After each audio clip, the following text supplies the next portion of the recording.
syarat mutlak bagi seorang pengacara agar bisa mengaku sebagai pengacara, agar bisa sah memberikan bantuan hukum, harus dimiliki satu kartu advokat yang dikeluarkan oleh organisasi, kedua surat bas berita acara sumpah yang dikeluarkan oleh pengadilan tinggi di wilayah mana dia dilantik. Kalau salah satu ini tidak ada, maka dia tidak bisa lagi praktek sebagai pengacara. Terutama surat bas. Di surat bas itu kan ada janji sumpah. Saya berjanji akan, ya begitulah, mentaati hukum, menghormati martabat pengacara, berperilaku baik. Kalau surat, karena setiap kita sidang itu akan ditanyakan oleh hakim, mana kartu advokat, mana surat bas berita acara sumpah. Rasman dan siapa? Firdaus sudah dibekukan surat basnya. Sudah dibekukan surat basnya, artinya dia sudah tidak bisa praktek sebagai pengacara. Siapa tadi? Untuk ice premium coklatnya? Gua nggak pesan. Sana. Oke.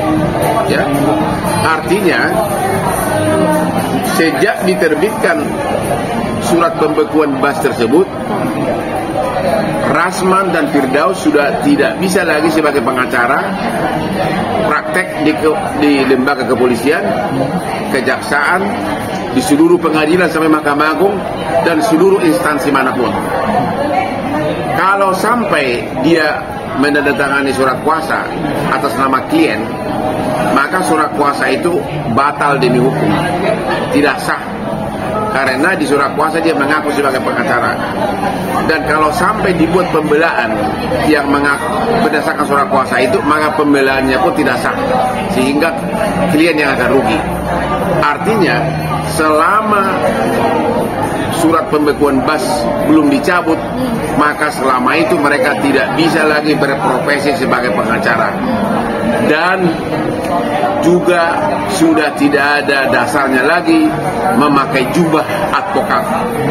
Seperti Rasman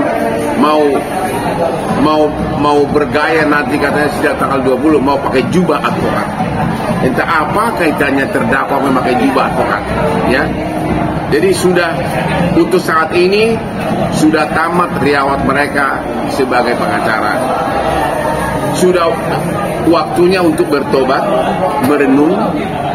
Kenapa bisa begini? Ya, kenapa bisa begini?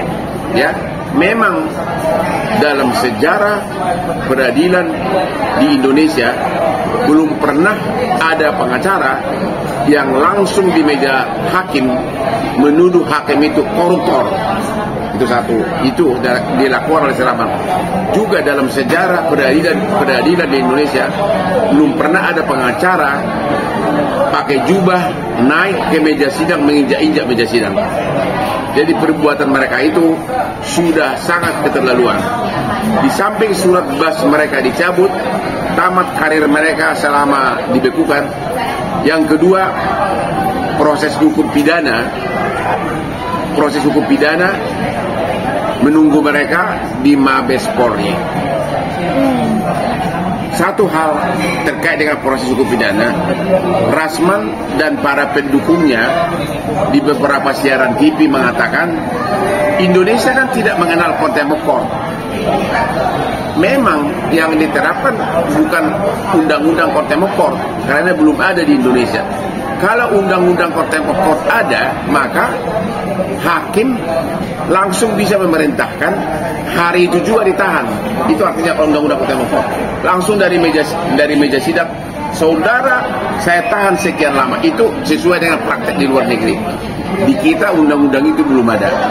Maka diperlakukanlah undang-undang tindak pidana umum, yaitu KUH pidana yang mengatakan barang siapa melakukan penghinaan di pengadilan dan kegaduhan itu pidana. Jadi yang diberlakukan adalah undang-undang tindak pidana umum. Jadi sekarang ini ada 3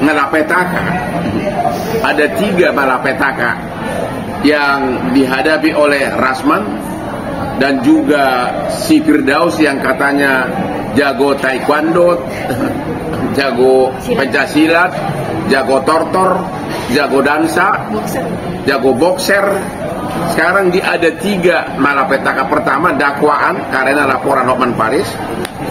Kedua, proses di Mabes Polri atas laporan dari Ketua Pengadilan Negeri Jakarta Utara. Dan ketiga, surat bas. Itulah resiko kalau berperang hukum, kalau berperkara melawan Hotman, tidak memakai otak. Ya, tidak memakai otak.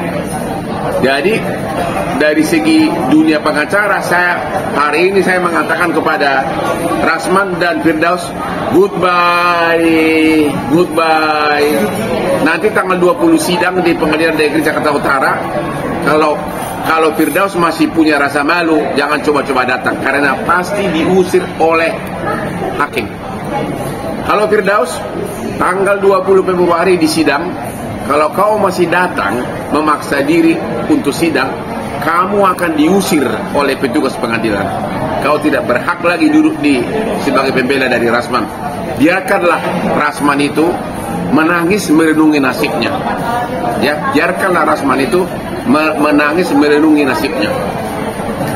Ada sebenarnya satu lagi pengacara dari tim Rasman, ya, yang namanya Elida. Itu target saya berikutnya. Pelan-pelan. Itu mulutnya paling vokal itu. Entah apa yang diomongin. Sana sini, ya. Tapi tunggu waktunya. Pelan-pelan. Ya, kenapa saya begitu marah? Masa saya dibilang penjahat seks, kelainan seks, dibilang germo lagi sama si botak itu, ya. Kalaupun ada omongan saya mesra sama Aspri, itu kan mau sama mau. Ya semua juga udah tahu saya playboy kok. Siapa yang nggak tahu itu? Seseorang playboy adalah karena kehebatannya, karismanya, maka banyak digagumin orang, ya. Orang-orang top luar negeri juga banyak yang playboy, itu tidak salah. Tapi saya sangat bahagia di rumah tangga saya. Karir saya sudah 1000 kali lipat dari karir mereka. Itu kira-kira. Bang, ini jadi angin segar nggak sih ketika ada surat dari PN Banten mencabut basnya Firdaus ini? Lebih tepat, perbuatan mereka yang sangat keji dapat hukuman setimpal.